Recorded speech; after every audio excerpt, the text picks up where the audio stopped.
Matty's the author of the Anne Kinnear suspense novels, The Sense of Death and The Sense of Reckoning, and the Lizzie Ballard thrillers, Rock, Paper, Scissors, and Snakes and Ladders, which is due out in 2018. Matty?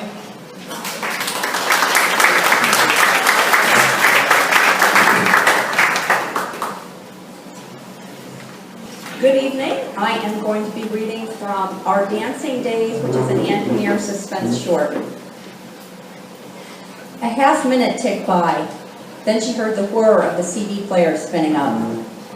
Care to dance? He was right in front of her. She stood and reluctantly held out her hand. He took it and pulled her toward him. Have you ever danced? He asked. Not real dancing.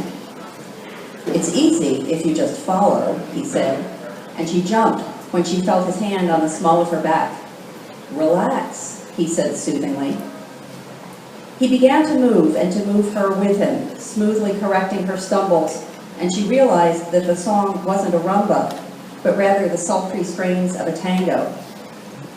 She caught occasional glimpses of herself in the fragments of mirror still clinging to the wall, the vision of herself moving with an invisible partner, freakish and unsettling. But there was something seductive, too, about the experience. As she listened to the music and she began to understand the movements and the rhythm of the dance, she did relax into it. After a minute, he spoke softly. You know, when you make a commitment to someone, it's for life. It doesn't matter if you have a ring to prove it or if it's just a promise between the two of you. It's forever, until death do you part. Sometimes, not even then, she said gamely. His arm tightened around her waist. Exactly, that's what I want to tell her. I can tell her for you. They were moving more easily now, and he laughed, a light, gay sound. I'm so glad I found you. He twirled her out and then pulled her back against his body. You're a natural. She laughed uncomfortably. Not so much. Are you sure you don't want me to call Miranda? The push, when it came, was so unexpected that she went sprawling onto the ground. No, I don't want you calling Miranda, he said, his voice taut with anger. Why do you women always have to do that? Why do you always have to bring someone else into it? I don't know what you're talking about. Miranda, Travis, Trina and Travis. For God's sake, it sounds like a bad sitcom. Anne felt the blood drain from her face. Who are you? Who do you think I am? She hesitated. Edward Lester? That's me, he said, and a hysterical lilt had crept into his voice. So the visitor to the studio wasn't Miranda's husband. Trina and I had it all, said Lester. We had the studio, we had the competitions, we had a shot at the big titles, and most important, we had each other, and then she decided she didn't want it. I want to know why she didn't want it. Anne began to stand up. Sit down, he said sharply. She lowered herself back onto the floor, her heart pounding. What do you want me to do about it? I've got to talk to Trina. She hasn't come to the studio on her own, and I can't go to her. It seems like I'm stuck here. And even if she did come, I don't know if she'd be able to hear me. But, he said, closer, you could get her to come. And if she can't hear me, you can tell her what I'm saying. Even if I could get in touch with her, I would try to bring her back here. Why not? Anne paused a beat, but anger began to push aside her alarm.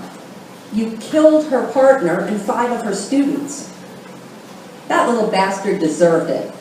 Nobody deserves that, she shot back, her own voice rising. And the other ones were just innocent bystanders. In fact, it seems like one of them had exactly the kind of relationship with his wife that you wish you had had with Trina, because his widow is paying me to sit in this room and try to communicate. Her head rocked back with an invisible slap.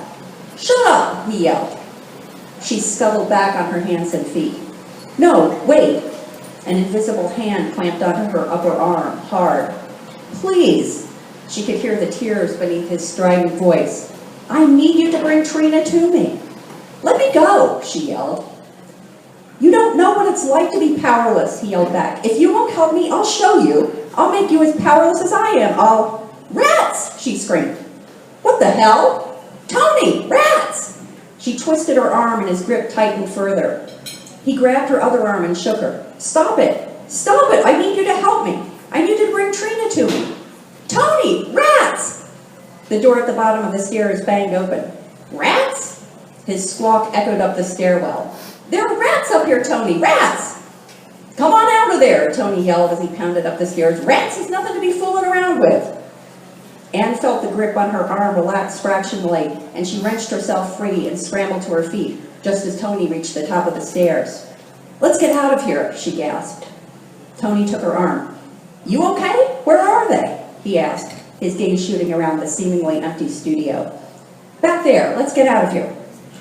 With Tony's hand steadying her, she stumbled down the stairs. At the bottom, she turned. She couldn't see him, but she could sense him standing at the top of the stairs, that dark, handsome man who had spun Trina Hockman across a dance floor and later gunned down her new partner in a room full of students. Please, Edward Lester called down the stairs, almost sobbing. Please, I need to talk to her, and you're the only one who can help me. I'll call the exterminator tomorrow, said Tony, as he led Anne out onto the sidewalk. Rats! I can't believe it.